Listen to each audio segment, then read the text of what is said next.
Dootha media, power of news. నమస్తే, welcome to Dootha media. నేను power. జూలైలో కమల్ హాసన్ రాజ్యసభ సభ్యుడిగా బాధ్యతలు చేపడతారన్న మక్కల్నిధి మయ్యం పార్టీ ఉపాధ్యక్షుడు తంగెవేల్ తమిళనాడు అసెంబ్లీ ఎన్నికల సమయంలో డిఎంకేతో పొత్తుతో ఒక రాజ్యసభ సీటుకు ఒప్పందం. జూలైలో ముగియనున్న ఇద్దరు డిఎంకే రాజ్యసభ సభ్యుల పదవి కాలం. ప్రముఖ సినీ నటుడు మక్కల్నిధి మయ్యం పార్టీ అధినేత కమల్ హాసన్ త్వరలో రాజ్యసభ సభ్యుడు కానున్నారు.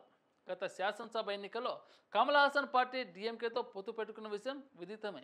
ఆ క్రమంలో ఒక రాజ్యసభ సీట్ను కమల్ పార్టీకి కేటాయించేందుకు డిఎంకేతో ఒప్పందం కుదిరింది.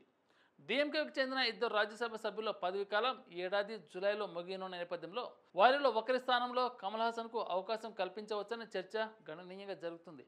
ఈ తరుణంలో మక్కల్నిధి మయ్యం పార్టీ ఉపాధ్యక్షుడు తంగవేల్ దీనిపై కీలక ప్రకటన చేశారు.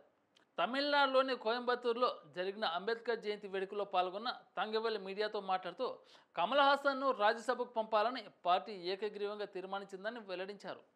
త్వరలో ఆయన రాజ్యసభ సభ్యుడిగా పదవి బాధ్యతలు చేపట్టున్నారని ఆయన తెలిపారు.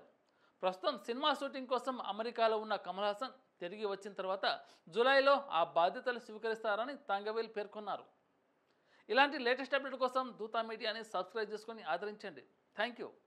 For more updates, please subscribe Dutha Media.